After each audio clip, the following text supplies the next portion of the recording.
आज का टॉपिक हमारे पास है कि electric field due to line charge. ये टॉपिक ही अपने आप में एक कंप्लीट इंफॉर्मेशन देता है। जब हम किसी भी चीज को पढ़ने जाते हैं तो उसके टॉपिक से ही हमें उसका पूरा कंप्लीट इंफॉर्मेशन मिल जाता है। अभी देखिए यहां एक वर्ड लिखा है इलेक्ट्रिक फील्ड, और इस चैप्टर में नियंत्रण हम लोग पढ़े हैं कि इलेक्ट्रिक फील्ड को जो है हम लोग वेक्टर ई से रिप्रेजेंट करते हैं। तो ये हमारा हो गया इलेक्ट्रिक फील्ड।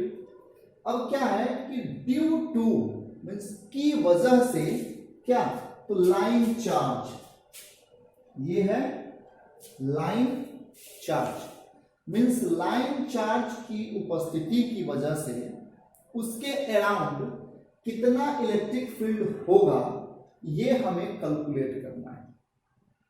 तो फर्स्ट ऑफ ऑल फ्रेंड्स हम इसको डिस्कस करते हैं कि ये जो हमारा लाइन चार्ज है, तो पहले हम लोग क्या पढ़ चुके हैं, line charge density. Line charge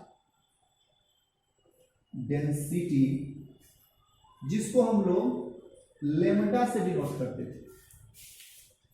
line charge density कहिए या फिर लीनियर चार्ज डेंसिटी। तो चाहे लाइन हो या फिर लीनियर हो, दोनों का रिप्रेजेंटेशन क्या होता है, डेल्टा होता है। तो यहां लाइन चार्ज जो कहने का तात्पर्य है वो है ड्यू टू लीनियर चार्ज। तो अब फ्रेंड्स हम बात करते हैं कि एक लाइन चार्ज है। तो सपोज कीजिए कि यहां पर एक यूनिफॉर्म लाइन है,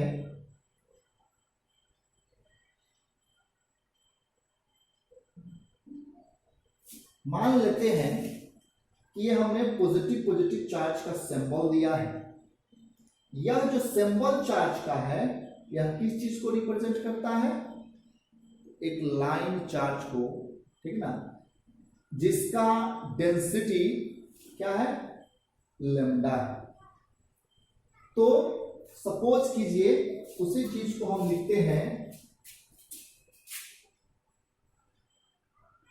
लेट यूनिफॉर्म चार्ज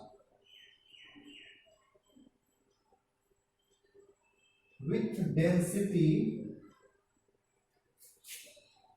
lambda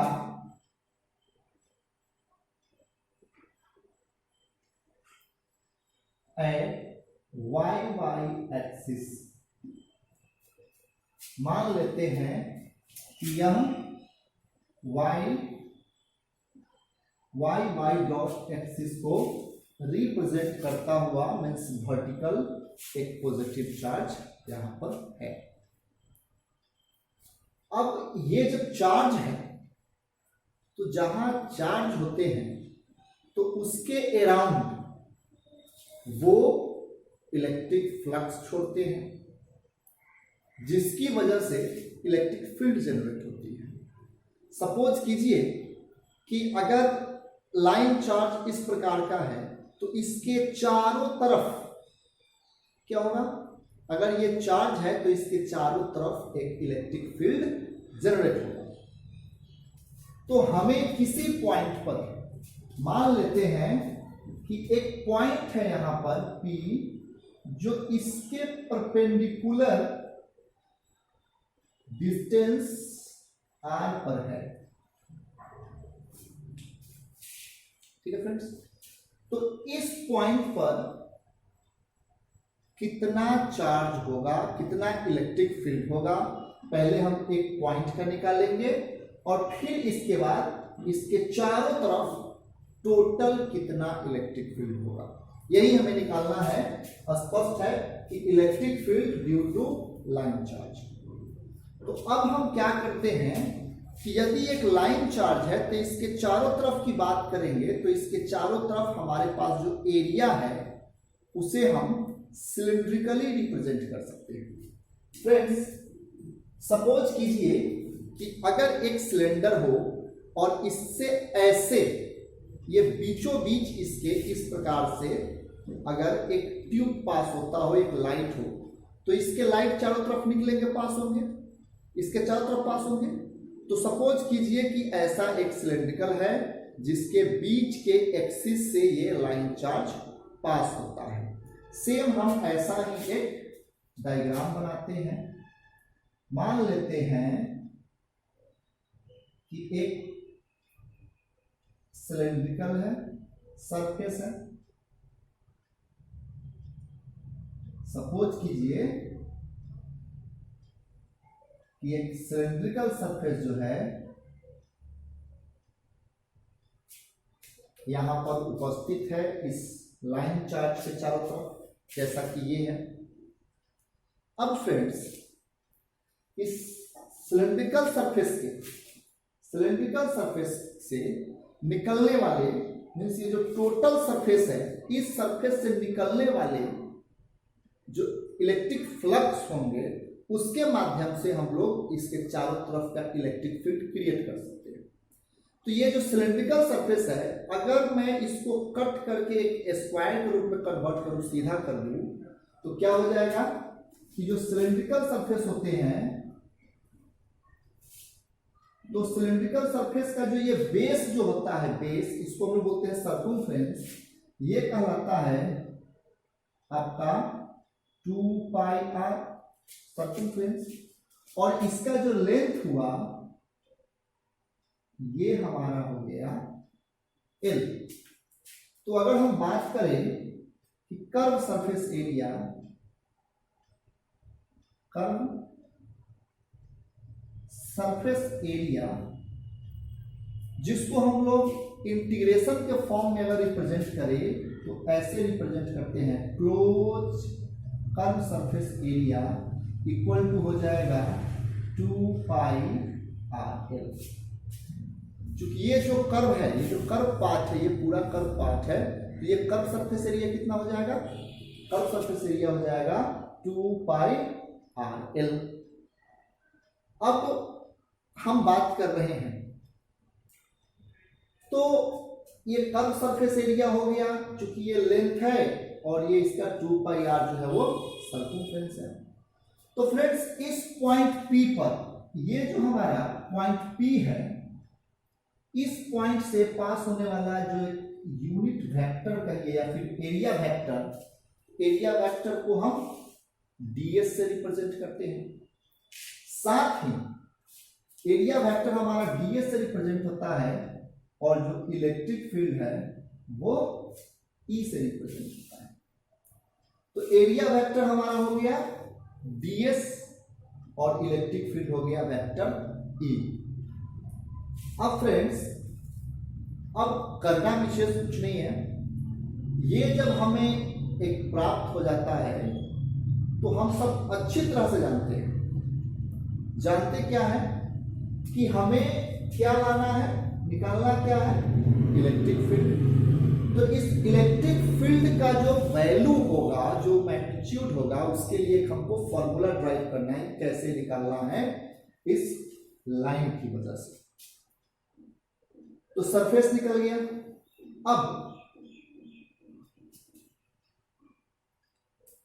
मान लेते हैं, हमने यहां क्या देखा है कि एक यूनिफॉर्म चार्ज है जिसका डेंसिटी लैम्डा है, वो y एक्सिस पर बिछा हुआ है। अब हम लोग करते हैं कि ड्रॉ ए सिलेंड्रिकल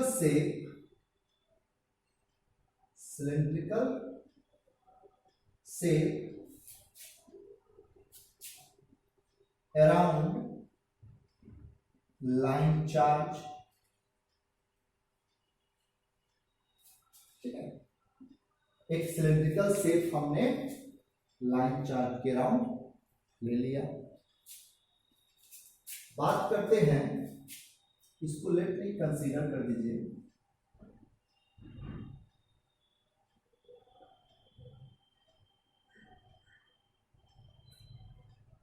कि take a point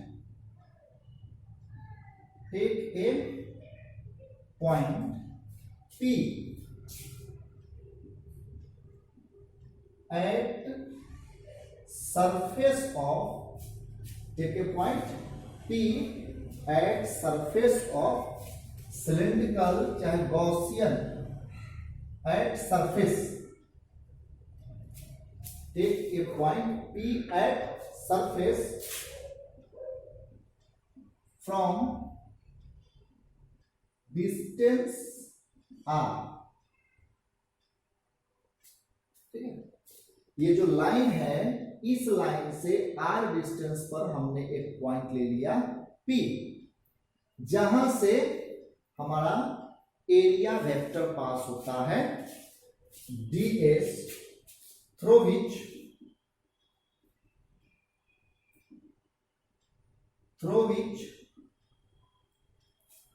area vector ds passes, जहां से क्या होता है एरिया वेक्टर ds जो है वो पास हुआ है। अब फ्रेंड्स हम बात करते हैं कि एरिया वेक्टर ds जहां से पास हुआ, तो अब ये जो पूरा सरफेस है तो एक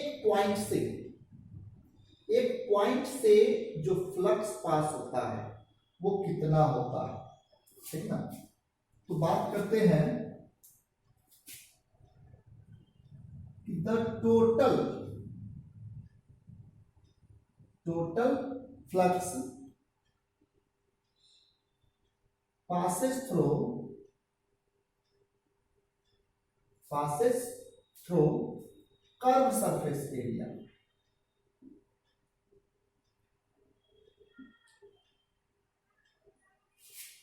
तो कर्व सरफेस एरिया से जो टोटल फ्लक्स पास होगा वो कितना हो जाएगा, तो vector E into total curve surface area means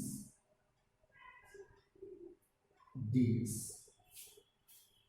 ये क्या हो गया, क्लोज सरफेस एरिया का सिंबल्स है integration of close surface area ds। ये जो क्लोज सरफेस एरिया ds है ये क्या है, integration of close surface area ds। पहले आप लोग क्लास में ऑफलाइन क्लास में इसको पढ़ चुके हैं, आप अपने कॉपी में बैक में जाइए और वहां पर देखिएगा तो ये आपको मिल जाएगा। इसको हमने पहले यूनिट के लिए लिया, फिर उसको इंटीग्रेट करके तब ये लाया, ठीक है। अब बात आती है कि the total flux passes through a curve surface area, इसको हम लोग रिप्रेजेंट किस चीज से करते हैं, इसको रिप्रेजेंट करते हैं फाई से, अर्थात phi equal to vector E integration ds। अब फ्रेंड ये जो इंटीग्रेशन ds है उसके लिए यहां देखिए कि कर्व सरफेस एरिया तो क्या है 2 पाई r l, अर्थात ये हमारे पास आ जाएगा e 2 पाई r l, और ये हो गया इक्वेशन 1, ठीक है दोस्तों। अब देखिए हम लोग इसके पहले गॉस थ्योरम पढ़ चुके हैं, और इसीलिए कोई भी वो सरफेस हो, चाहे यही सरफेस क्यों ना हो, अगर यहां से इलेक्ट्रिक फ्लक्स निकलता है तो इस सरफेस को हम लोग गॉस सरफेस कहते हैं। अब बात आती है कि फ्रॉम गॉस थ्योरम का क्या स्टेटमेंट था, फ्रॉम गॉस थ्योरम, गॉस साहब क्या बोले थे कि the total amount of flux is equal to charge by epsilon naught. ये याद है पक्का, ठीक। अब दूसरी पारी खेलते हैं हम लोग। लीनियर चार्ज डेंसिटी, ये जो लिखा है लीनियर चार्ज डेंसिटी, इसमें क्या देखे थे कि lambda equal to Q by L means linear charge density क्या है, एक डेंसिटी है माने amount of charge in unit length. अब इसको जब सिंप्लीफाई करेंगे तो क्या हो जाएगा, lambda L equal to Q. Confirm है। अब देखिए lambda L by lambda L equal to हो गया क्यू। तो ये जो क्यू है यहां पर, इस जगह पर इस वैल्यू को पुट कीजिए तो हमारे पास आ गया कि phi equal to lambda L by epsilon naught. ये हो गया इक्वेशन 2। कंफर्म है, ठीक है। अब इक्वेशन 2 हो गया, ये इक्वेशन 1 है। दोनों का लेफ्ट साइड देखिए क्या है, फाई फाई है।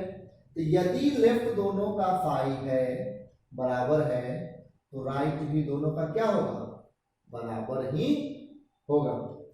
और इस तरह से हम यहां कह सकते हैं कि from equation 1 and 2, from equation 1 and 2 क्या हो जाएगा, बराबर कर लीजिए, मतलब vector E dot 2 pi R L equal to lambda L by epsilon naught. यहां देखिए फाई इक्वल टू इक्वेशन 1 में क्या है, vector E 2 pi R L, okay. और इक्वेशन 2 में क्या है, lambda L by epsilon not. अब इसमें देखिए एल से एल को कैंसिल कर दीजिए तो बचा क्या, इधर हो गया वेक्टर E इक्वल टू हो जाएगा लेमडा और ये नीचे चला जाएगा means 2 pi R dot epsilon not. तो इस तरह से जो है ये हमें इलेक्ट्रिक फील्ड का एक इक्वेशन मिल गया। देखिए निकालना क्या था हमको, इलेक्ट्रिक फील्ड, ये निकालना था इलेक्ट्रिक फील्ड। तो इलेक्ट्रिक फील्ड जो है लाइन चार्ज के रिस्पेक्ट में, जब ये लाइन चार्ज है तो उसके रिस्पेक्ट में हमको एक इक्वेशन मिल गया। इस इक्वेशन को दूसरे तरह से भी रिप्रेजेंट किया जा सकता है, वो कुछ इस प्रकार से। सो देखिए इसको हम ऐसे भी लिख सकते हैं कि vector E equal to lambda 2 pi epsilon naught R लिख सकते हैं। अब यदि ये 2 है तो 2 को 4 करने के लिए क्या करना होगा, तो 2 से मल्टीप्लाई करना होगा ऊपर भी और 2 से मल्टीप्लाई करना होगा नीचे भी। इस परिस्थिति में क्या आ जाएगा, तो 2 लेमडा बाई क्या हो जाएगा, तो 4 pi epsilon naught dot 1 by R होगा। और फ्रेंड्स ये जो 4 पाई एप्सिलॉन नॉट है, इस 4 पाई एप्सिलॉन नॉट को हम लोग क्या कहते हैं, जरा ध्यान से देखिए, रफली मैं बतला रहा हूं कि k equal to 1 by 4 pi epsilon naught होता है। पहले ही कूलम्ब्स लॉ में ही शुरू बतलाए थे। तो इस चीज को यहां पर देखिए 4 पाई एप्सिलॉन नॉट, तो इसका दूसरा रूप जो है हम ऐसे भी लिख सकते हैं कि vector E equal to 2k lambda by R, एक ये भी रूप इसका हो सकता है। फ्रेंड्स, अब इस पर आधारित एक न्यूमेरिकल मैं बनाऊंगा और फिर एक न्यूमेरिकल्स आप लोग बनाएंगे।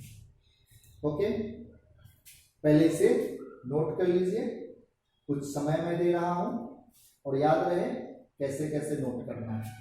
ठीक है, कैरी ऑन।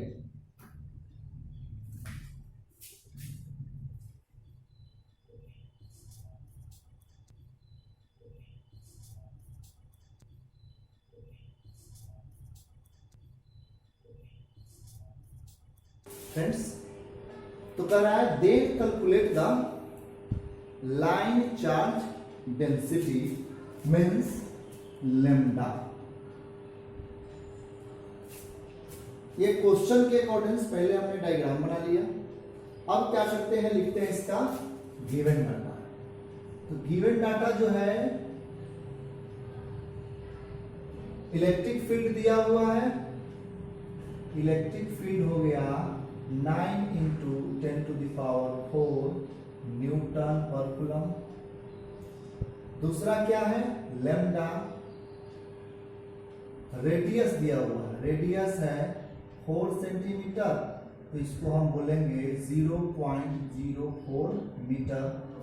चूंकि यह न्यूटन में है, ऐसा यूनिट में है, इसलिए इसको हम सेंटीमीटर में नहीं रख सकते, इसको भी मीटर में कन्वर्ट कर लेंगे, तो ये भी हो गया मीटर में।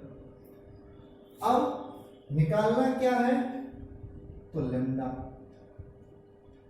अभी अभी हम लोगों ने क्या पढ़ा है, अभी अभी हम लोगों ने पढ़ा है कि electric field due to line charge means electric field equal to lambda by 2 pi R epsilon naught. अभी अभी जस्ट देखें। तो फ्रेंड्स, हम क्या करते हैं, कुछ एक्स्ट्रा नहीं करेंगे, सीधे यह फॉर्मूला यहां पर पुट करेंगे। तो हम जानते क्या है, जानते हैं कि since vector E equal to lambda by 2 pi R epsilon not.